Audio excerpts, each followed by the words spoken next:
What's going on, everybody? This is Dale from Upstate Bets and DFS. I'm here with my partner Riaz, bringing you NFL Week 9.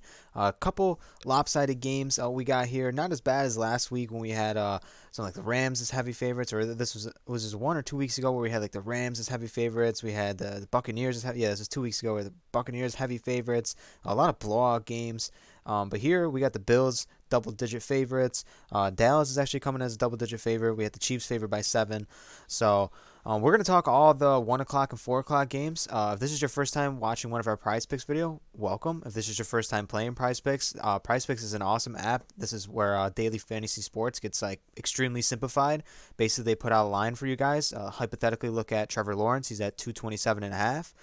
You would take the over, the under on that, and you can string these together in a flex play where you only have to get 3 out of 5, 4 out of 5, or 5 out of 5 right to win some of your money back. And then you can do a power play where that's where you get your 10x money and you're hitting big. So Prize Picks makes it easy for you, man. We've been playing Prize Picks since the beginning of the season, since it became legal in our state, which is New York, and we've been having a lot of success on it. Our channel has grown significantly since we started doing Prize Picks, and this video. Actually is brought to you by Prize Picks now, man. We got a promo code. So if this is your first time ever signing up, so type in promo code Upstate in the promo code spot when you go to sign up, and we'll match your first deposit up to $100. So we're gonna jump right into it, man. And Riaz is gonna start in the passing yards category. And who do you like? Yeah, the first guy I want to talk about is Mac Jones. His line's sitting at 230.5. I think it's a great line, great game against Carolina. We've seen they started off red hot, off off to even they're playing horrible as of late. Uh, and we've seen so far this year, Mac Jones's line is around 250. He really hasn't exploded for that many 300-yard games. He's only got there a couple times so far this year. He did it against the Jets, but it seems like everyone kind of does it against the Jets. And I think the line is just very fair. I like him getting about 250, a little bit over 250, and I love the line sitting at 230.5. So I really like that over. Yeah, I like Mac Jones in this spot as well. Not one of the guys I'm going to be personally highlighting, but I don't mind him here. This Carolina team's gone through a lot so far this season. Obviously, like a roller coaster in terms of record. So I don't mind him here. I think that, and in the middle of the season, we started to see his attempts go up a little bit more, and it started to regress a little bit. But now Damian Harris has been getting more involved.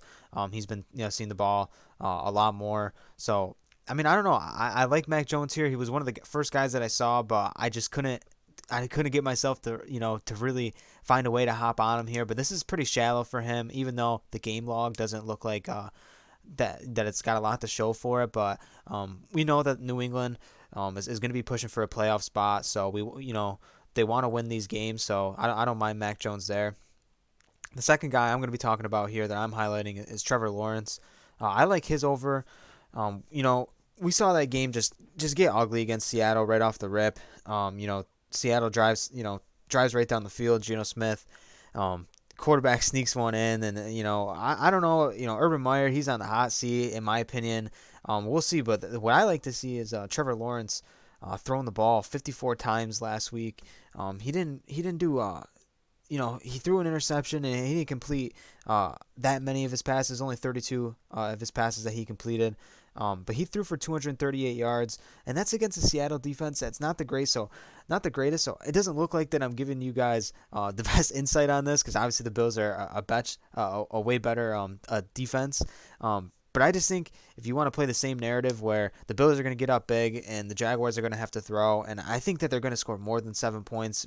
They scored as high as 23 points this season, which is not super flashy, but we've seen Trevor Lawrence throw for 319 yards in a game. That's about his ceiling, but I don't know. 332 in the first game of the year, but he's got to keep his interceptions down and he's got to keep drives alive. So I don't know. I just think that Urban Meyer is going to put a lot more faith in him and he's going to scheme something up.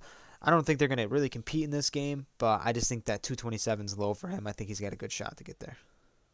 Yeah, I mean the great thing about Lawrence is even if he does go out there and throw three interceptions, he's not getting pulled.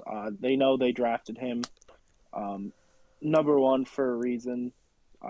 This is their guy, so they have no intentions of benching him or just kind of taking him out of the game at any point. So if he needs to throw 50, that just helps the over even more. One guy I want to talk about late news with what's his name?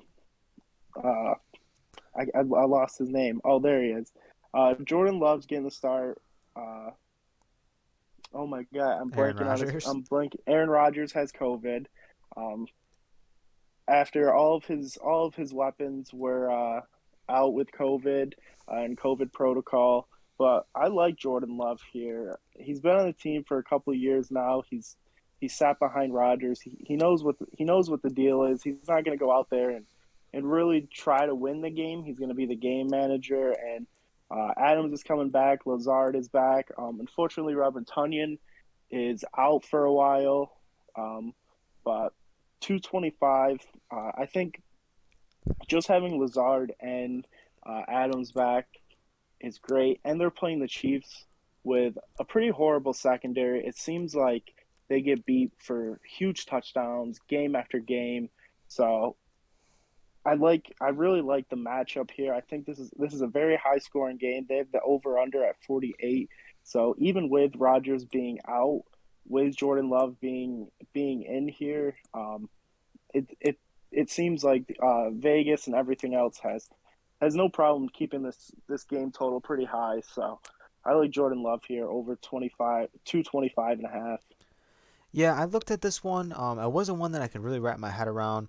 Because I just don't know what to expect from him. I like him in a couple different categories, and I like some of the other lines for the Packers. But I like what you said about him just not trying to win the game. Just I mean, obviously the Packers are trying to win, but him like he doesn't want to put the team on his back. Like they have enough talent around him in terms of Aaron Jones, Devontae Adams. The defense has been playing. Um, I would say middle of the pack, not that bad. You know, they're not the greatest defense, but I think they have enough to rely on here with Jordan Love to where they definitely can compete in this game as 7 point dogs. So I don't mind Jordan Love here at the 225, but you know I like him in some other props too that I'm going to be touching on.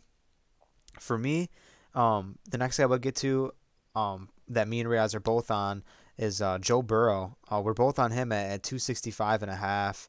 And I mean, we saw Big Ben same for throw for about the same amount of passing yards against this Browns team, and you know that was like a 15 to 10 game. So I like this game to be pretty high scoring. I usually don't like targeting these division games because I typically think division games uh, tend to get a little bit more emotional and a little bit more hard fought. But I think these two teams have the chance to shoot out. Honestly, what does Vegas have this total at? Do you know offhand? I do not know offhand, but give me 2 seconds and I'll have it. Oh, I got it right here. The over under for this game is 47. So it's not the highest on the slate, but obviously like this is a spot where Joe Burrow still can smash. This is a nice bounce back opportunity too against that just very shitty game against the Jets. So I'm curious what you think about Burrow. Yeah, like you touched on, division games are tough, but we saw him absolutely explode um, against an even more of a rival, and that's Baltimore. Uh, they've always been tough in this division, just like the Steelers, and it seems like the Bengals and the Browns are kind of the newcomers now. They're stepping up to be elite teams early in the season, so I like him bouncing back after a real letdown after a great performance 2 weeks ago, and then just really having a stinker against the Jets. Uh, Cleveland's more sound on the rushing end more than the passing. They gave up a lot of passing yards, and or Chase is just gonna have an awesome game. He's got a ton of wide receivers, like I touched on in a couple videos, and 265 just seems a little low for the upside that Joe Burrow has. Yeah, so we're gonna plug him here at the over. The last guy I want to touch on personally is Derek Carr for an under here. I like the under on him. You know, I was given the narrative before. You know, when Gruden left, I was like, oh, this is just gonna be, you know, one of these one of these stinker games for him. He went on through 323 yards against Philly, um, but that doesn't really scare me too much going against Philly. But neither does the Giants defense scare me that much. But I got to give the Giants credit for holding Kansas City for as low. I think it was only 20 points in that game. That was a hard fought game by the Giants, man. And not saying that they're going with a ton of confidence after that game, but I think they have a little bit more. I don't know, a little bit more pep on the defensive side, knowing that they held a good team to a low score. And I feel like, even though it wasn't a W for them, that, they are feeling a little bit better about themselves. And I think Derek Carr, with all the Henry Ruggs news, everything like that, I think this team has been going through a lot, obviously. So 270, not saying that he can't get there any given week, but this just seems like a week where it might be a stinker for him. Yeah, I mean, Raiders are in the news a bunch as of late, and it seems like Derek Carr is just really taking the blame for a lot of it. So I'm right there with you with the under. I mean, emotions play a lot in football and in life, so I don't mind that under. And then we'll hop to rushing yards if you're good with the passing yards category. Yeah, For rushing yards, Riaz, I'm curious on who you like off the rip. yeah, I like Devin Singletary. I think this game, um, I think the Bills are going to get up early and they're going to rely on Singletary to kind of rush the ball most of the game. 30 and a half is pretty low. I really don't even mind that Zach Moss line as well at 40 and a half.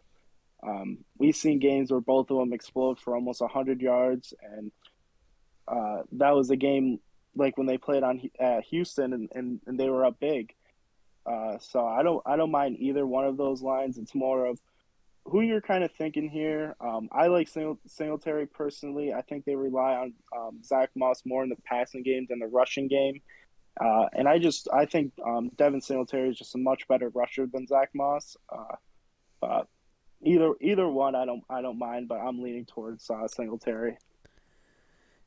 Yeah, I mean, Moss is getting him in touches. That's why I was on Moss more, just because Moss, I'll take the volume and the touches more um, between him and Singletary.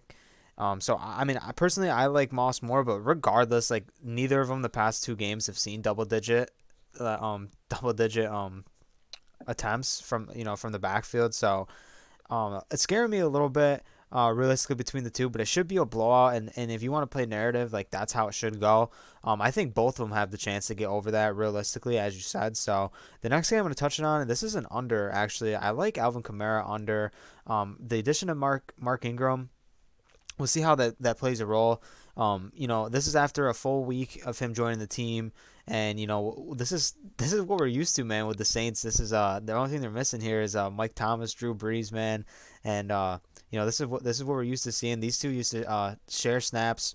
They used to use Kamara as a primary receiving back, and Ingram used to get a majority of the touches in the backfield. So I'm curious to see how they use him here. Obviously, Ingram has probably lost a step, and he's a little older now. So personally, just as the last game too, we saw Kamara get under that as well as in Seattle too. So a lot tougher team up front in Tampa Bay, but I think.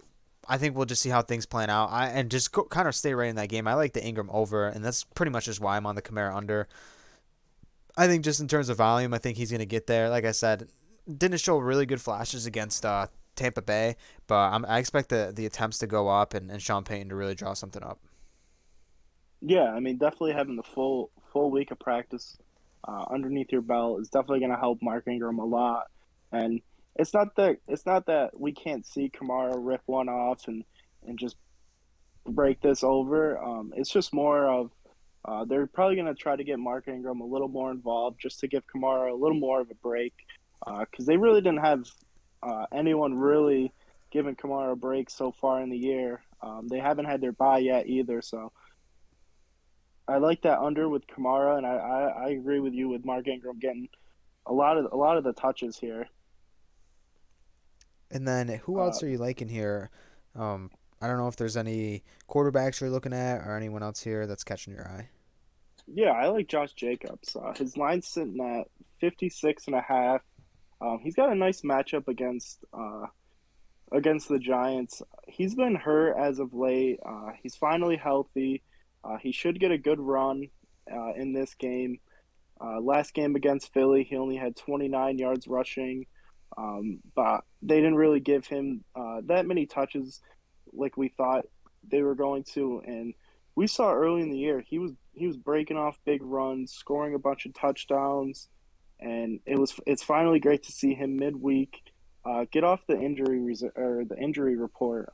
He only had 6 attempts last week in a fairly close game. I mean, it started to blow out late, but I mean, weeks prior, I mean, he had 13, 14, 15 attempts. And if we could see that, he's going to easily break over this 50, 56 and a half. Yeah, I was on Josh Jacobs early in the season. I don't think this is a bad matchup for him either, especially because I'm on Derek Carr to struggle a little bit here, so they could kind of lean on Jacobs. Um, but Vegas is just stumping me all year this year, so it's just tough for me to go here. This is more or less like over under, um, not over under, but more or less just like a fade for me realistically. But if you're on Jacobs, I respect it because I think Jacobs is a great back, and I hope to see his touches go up. And this is obviously a spot where he can get that, so I don't mind that at all.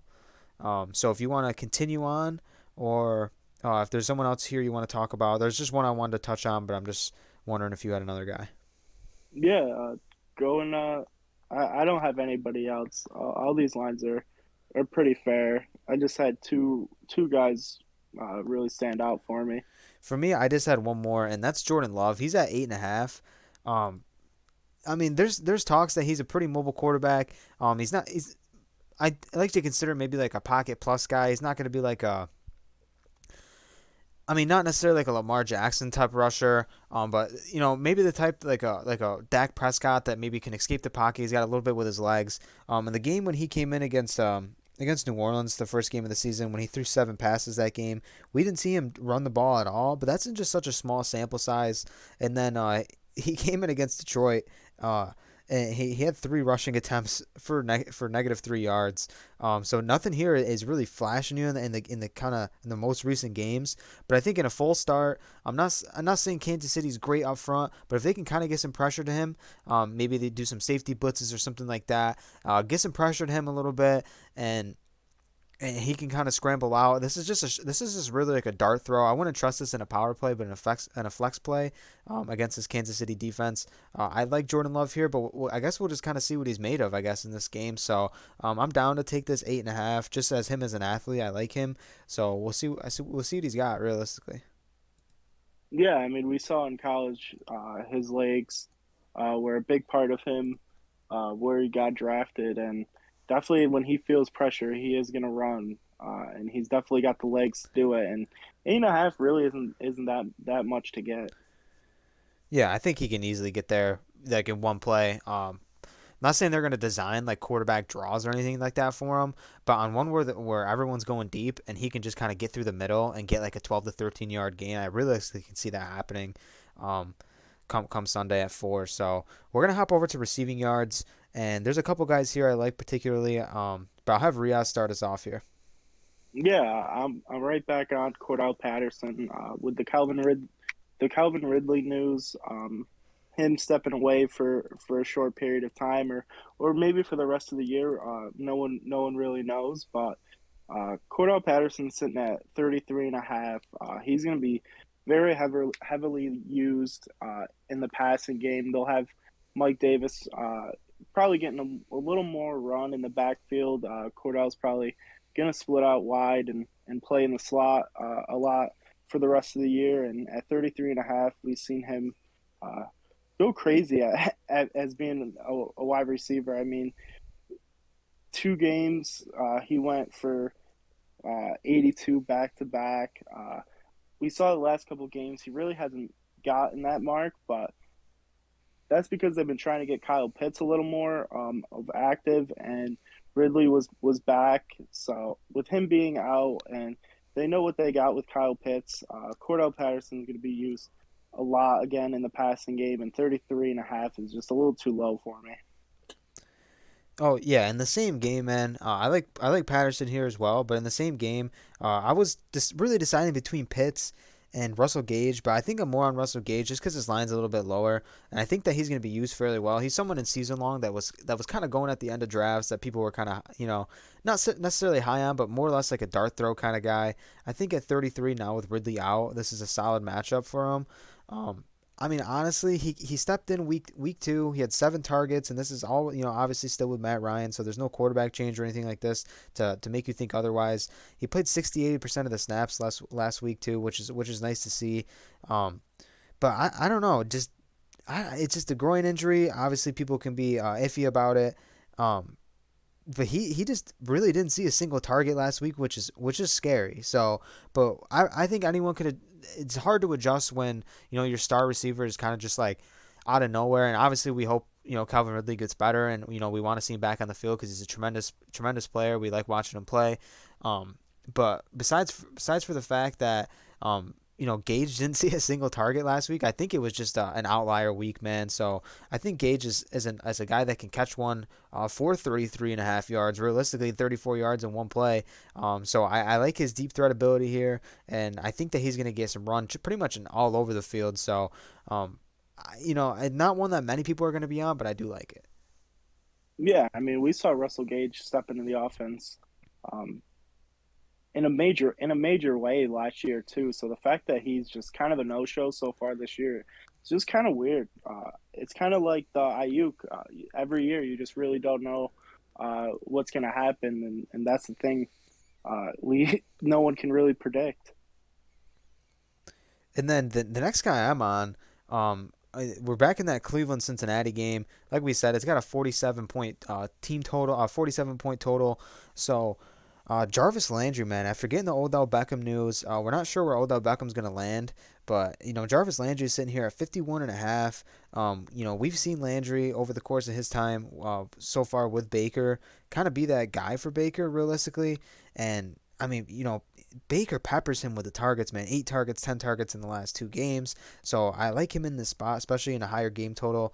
And especially with Odell Beckham gone. Yeah, you could say that regardless, like, oh, he's gonna see, um, Lattimore, a lot, but I think Lattimore would have been on him regardless. So I don't think this. I mean, not Lattimore.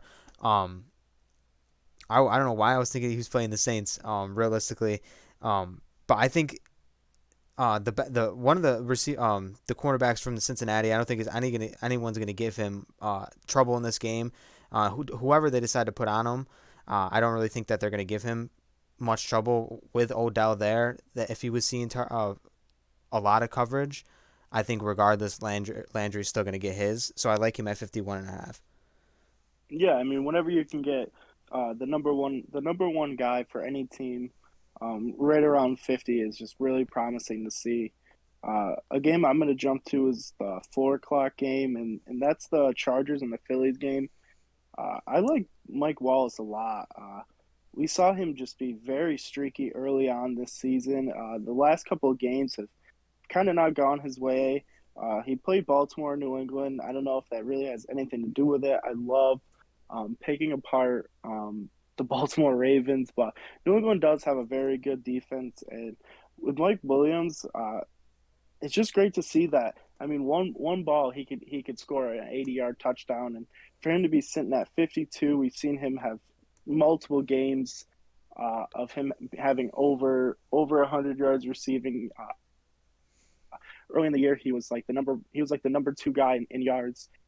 So I can see Mike Williams getting back on track here and just kind of taking over the game like he did early on. I mean, this over under is 49 and a half. There's going to be a bunch of points scored in this game, and I like for him to really pick apart this Philly secondary. So I like the over for Mike Williams 52 and a half. Yeah, I like Mike Williams there in that spot. Obviously, a guy um, that had an awesome start to the season. So we'll see if he can get back on track. Keenan Allen's been upticking lately in targets as he should, coming off that bye week. The last guy I'm talking about here is Aaron Jones. Nothing to really show, obviously, with Jordan Love being a quarterback here. But realistically, I just kind of like kind of the dump down situation, maybe some screen action, just to get Love a little bit comfortable. Matt LaFleur probably has some nice design in his playbook to kind of get Love some confidence right off the rip. So I like Jones to catch some of these early balls, maybe 3, 4 targets off the rip, just to kind of get going in this first half. And I think Jones is the type of guy that can break one of these quick ones away. So I like Jones here at 29.5. Yeah, I mean, the running back is a young quarterback's best friend with the dump offs, and at 29 and a half, that's not a bad line at all. And the last guy I want to talk about is DeAndre Hopkins. We saw him almost break a huge touchdown, like the first drive of the game. If he didn't just grab the cornerback's face mask, it would have been a touchdown. But I just love his upside here against San Fran. We've seen almost the whole entire year so far, besides a couple of games, he reached over the 65 and a half. And it's nice that AJ Green's playing well for them. Rondell Moore has had some games, and Christian Kirk's been playing pretty well. So there's a lot of hands here for Kyler Murray to feed, but DeAndre Hopkins is always the guy. And it really doesn't take Hopkins much to get over hit over this. He's one of those guys that just with Tyreek Hill that just gets a lot of yards after the catch. That's what he does best. So I really like the over 65 and a half. I think just in terms of consistency alone, I like Hopkins here. He's just one of those guys, week in week out, that uh, you don't feel uncomfortable taking. I think you feel pretty comfortable taking an over on him week in week out. So I don't mind that at all. And then in receptions now, there's two guys I like particularly. The first guy I'm going to be talking about here is Darren Waller at 5.5. Obviously, I'm on the under for Carr in his receiving yards, but I just think that Waller is just going to be a nice safety blanket in this game for him after losing one of the big play threats for that team. A couple other guys obviously look, intriguing in that spot too. Brian Edwards is not looking too bad. Same with Renfro. But I think Darren Waller is just going to be the safety blanket here, and I like him at 5.5. Yeah, Darren Waller is a target machine, and he catches a million balls as well. So I like Darren Waller as well. And to kind of stay in that same game in the same position, I like Evan Ingram. Sterling Shepard is out. Kenny Galladay says he would like to play. Really banged up Giants team. He's only got there's only three three receptions, and we've seen him get. I mean, 10 targets, 8 targets, just a bunch of targets since he's been coming back. He had a great season last year. Dealt with some injuries early this year, and he's finally healthy. He's been a full participant in practice, which you always love to see. So Evan Ingram over 3.5. I think he gets that with ease. He's going to be a big target machine in this game, and I think this game has a pretty high total because both defenses are kind of iffy. So this is another game to target as well. Yeah, no doubt. Ingram, I like him in the spot. I just this game is tough for me to pick whether I think it's gonna go like it's gonna be just a crap game or a shootout. But I think the way I've been kind of on Carr, realistically, but I have upside for Jones, man. I think Jones has some potential, so we'll kind of see. Like I said, they might have some confidence going into this week. The Giants might, so we'll kind of see what happens there. I think 3 is still pretty low for Ingram. The next guy I'm on. In the 4 o'clock game again in that Packers game against the Chiefs is actually the Chief here, and that's Tyreek Hill. We haven't talked to any other Chiefs, but I don't know. I just think this is a solid spot for him, realistically, just because he's been eating up mad targets, 18 targets last game, which is just absolutely ridiculous. Against that game against the Giants, where they only even scored 20 points. So we've seen Travis Kelce have some weeks where his targets have been low. So we'll kind of see if Kelsey's targets rise, and that obviously leaves less targets for Hill. But that still doesn't scare me at all at the 6.5. It's not like it's at like 8.5 or even 9. I think 6.5 is still pretty low. Obviously, this has been. I mean, you could say it's 1A, 1B for Mahomes' go-to guy here, but either way, I just think Hill, like, I don't know, it's just so easy for him to just rack up targets. I mean, he's catching screens, he's catching out routes, he's catching balls underneath. It's just so easy for him to get here. He can realistically get here in a half. Yeah, I mean, just like you touched on with DeAndre Hopkins, it's like you see 6.5, and it's like we've seen it all year. He's done it game after game, and it doesn't really scare you taking that over because he gets 12. He catches 12 passes a game, 8 passes a game. The last guy I want to touch on is Mark Andrews, another tight end. He's another guy that just gets multiple 10, 15 target games.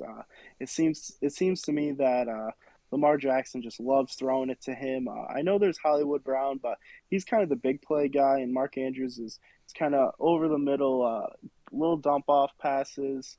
And at 4.5, it just seems a little low to me. We've seen him catch 11, and he's been right around 5, 6 receptions a game, and I think that's just such a fair number that I really just like taking the over at 4.5, just because I mean his ceiling is 15, 15 targets to 5 targets, so even if he does get 5 targets, I can see him catching all of them. Yeah, I think Andrews is in a fair spot here. Going against Minnesota, I mean, it doesn't really scare me too much. We've seen Cooper Rush kind of eat up Minnesota there at the end of that game. So I think Lamar Jackson can easily do the same, as well as Mark Andrews being one of his go-to guys, if not the go-to guy in that offense. I think this is pretty fair at 4.5. I realistically can see this getting there for sure. So I like the over on that as well. If we can move on if you want, unless there's anybody else. Yeah, let's move on. So passing touchdowns, these next couple of categories are always pretty shallow for us realistically, and on PrizePicks they don't offer too much in this category. So if there's anyone here that you're looking at in terms of passing yards, for me, I don't really like any of these guys. I think Stafford's probably the safest. I know that Denver's been throwing the ball a little bit more, and that's a solid matchup against Dallas, where it should be fairly high scoring. It's not the highest scoring game on the slate, but they are Dallas is a pretty high favorite, so they might have to throw the ball. But I know they got two solid backs there in Denver, so that's not a line I trust completely. Hurts is I just don't like Hurts in that spot really either. So the guy I kind of trusts here is Stafford, but I'm not taking any of them. Yeah, I mean it's tough. We've seen Teddy Bridgewater explode and have great games, and we've seen him just have all right games. I mean, he really isn't playing that bad this season, but it's tough to say that he's going to get 2 touchdowns. And Jalen Hurts, yeah, uh, it looks like it's going to be a pretty high scoring game, but I can see the Chargers just run up the score there. And I know we don't like talking about the Sunday night games, but in this, since it's such a short category, Matthew Stafford is definitely the only guy that I wouldn't mind taking. It seems like Cooper Cup catches 2 a game, and not only that, someone else always seems to score. So Matthew Stafford's definitely the one I would take in this category. For touchdowns, there's a guy that I like here. I like Josh Allen, man. Like I said, they're heavy favorites here, and those points got to come from somewhere.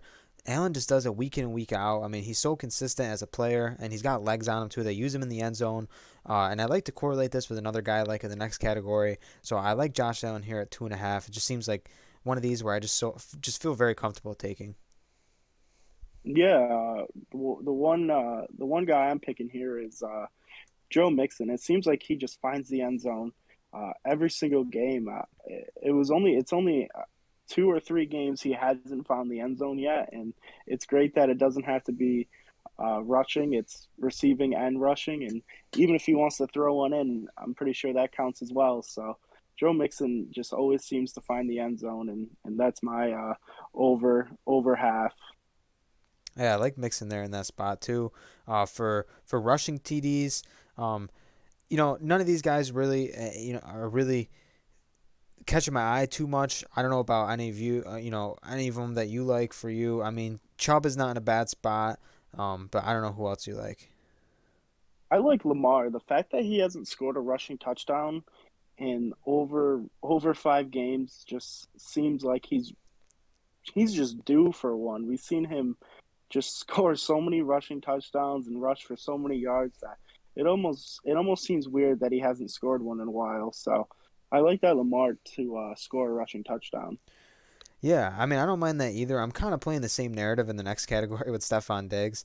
I really don't see Stephon Diggs ending the season with only three receiving touchdowns. I think that's just unrealistic on a guy who had, double-digit touchdowns last year in that category. They're starting to use him in the red zone a lot more. He's seeing targets in the red zone now, which is really nice to see. And I mean, I don't know. Obviously, he's a target monster, and is one of the top tier wide receivers in our league. So I really I like Diggs here, and I mean, like I said, these points got to come from somewhere. People like to fade kind of these passing categories when it comes to blowout games, but I don't know. This one seems right to me with Stephon Diggs. Yeah, and I feel the same way about Chase. I mean, he had an awful game against the Jets. He had 3 catches for 32 yards, but he still seemed to find the end zone. And I feel like when they get in the red zone, or even he can break one and score a touchdown. So I think Burrow's always looking for Chase. They just have that college connection, and Chase is just an awesome play here for to score a touchdown. Yeah, no doubt. I was looking at Chase as well, just as that big play guy, and I was just in the red zone too. Like how they use him is really nice. He had that really nice out route against the Jets, and he's just I don't know. He's just a big body down there, and I like him as well. We don't really touch pass completions or really interceptions. Really, I mean these are kind of just tough categories to look at, or place any units on there. So we can maybe hop the fantasy score. There's not really anyone here that I was really on. Obviously, there's just a crazy amount of people here that we can talk about. We can go on for another 30 minutes, kind of talking about fantasy score here. So gets a little iffy. But if anyone wants to write down in the comment section if there's someone in fantasy score that they really like and we didn't talk about them, then you can definitely leave a comment. DM us on Twitter. That's at Upstate Bets. Anything you want to do there in that for that, definitely leave a comment or something like that if you're interested. We'll get back to you if we like that line. So Riaz, is there anyone here that you like? Yeah, I don't mind the Hunter Henry. It seems like Mac Jones is really getting him involved in this offense, and his line really hasn't gone up that much after really having great performances the last couple of weeks. I mean, I know last week he had a down week. I'm pretty sure he got stopped at the one from scoring a touchdown, but other if he would have scored that touchdown, I mean, the line would have been higher. I thought he scored the touchdown. I was wrong when they reviewed it, but I like that over 8. Yeah, that's not a bad spot realistically either. Some of these Atlanta guys too. You can kind of pick and choose between Kyle Pitts, Cordell Patterson. Like those two are both in really good spots, in my opinion, for that game because obviously they get a nice usage bump. I'm picking Stephon Diggs to catch a touchdown in this game, so 17 seems realistic from him. And Trevor Lawrence, and over on the passing yards, he should be able to throw one or two touchdowns in this game. And I really hope he can get kind of find his groove. So 14 seems a little low. We go a little bit lower here. Riaz has got Ingram to catch over three balls. So realistically, seven fantasy score seems really shallow for him on a guy Yeah, that should get there too. So I don't know if you were going to touch on him or if there's anybody else either. yeah. I was looking at his line and I thought it was crazy with all the with all the wide receivers being out that he's still uh, as low as 7. I do like that number a lot, and I promise you, the next guy that I have will not be a tight end. Yeah, go for it. Whoever else you got. Yeah, I like Jerry Judy to have a nice bounce back week. He's been hurt for a while. Last game against Washington, he was kind of getting his feet underneath him. Didn't have a great game, but pretty much got 8 fantasy points. I actually like him to score a touchdown here. Um, the explosiveness Jerry Judy has is just unmatched. He's an unbelievable route runner, and I think he has a game where people are going to start talking about Jerry Judy to be the number one guy in Denver, and no better place than at Dallas too. Yeah, I don't mind that either. I'm good in this category as well. Um, if you want to wrap it up, we can go for it. If not, we can talk about a couple more guys. Jordan Love's looking at a decent line at 16. Aaron Jones at 16 and a half. That should be a safety blanket for him. I don't mind him there either, but if you're good, I'm good. Yeah, I don't really have that many to talk about here, but I do have to say I apologize if anybody took my Ayuk under, that definitely did not hit. I will no longer be trashing players at the end for the fantasy score because Ayuk made me eat those words pretty quick on Sunday. Yeah, that was dude. Like you said, it's just so unpredictable for some of these guys. It's just tough, man. I mean, like who would have really thought Ayuk was gonna go out there and I did what? didn't. Yeah, for real, man. Either way though, we've been chatting for a while. Thank you for sticking around. If you made it to the end of the video, like I said, if this is your first time on PrizePicks, you can sign up using our promo code Upstate. That'd be awesome. If you can leave a comment down below on anything that we didn't touch on, that you're interested in, we can definitely get back to you on there. If you can like the video and subscribe to the channel. We've been growing like crazy, so we can't thank you guys enough for that as well. We'll see you on the next one. If you're into NBA, go check out the NBA videos. We do cover a little bit of DraftKings as well, so stay tuned for those, and we'll see you. Peace.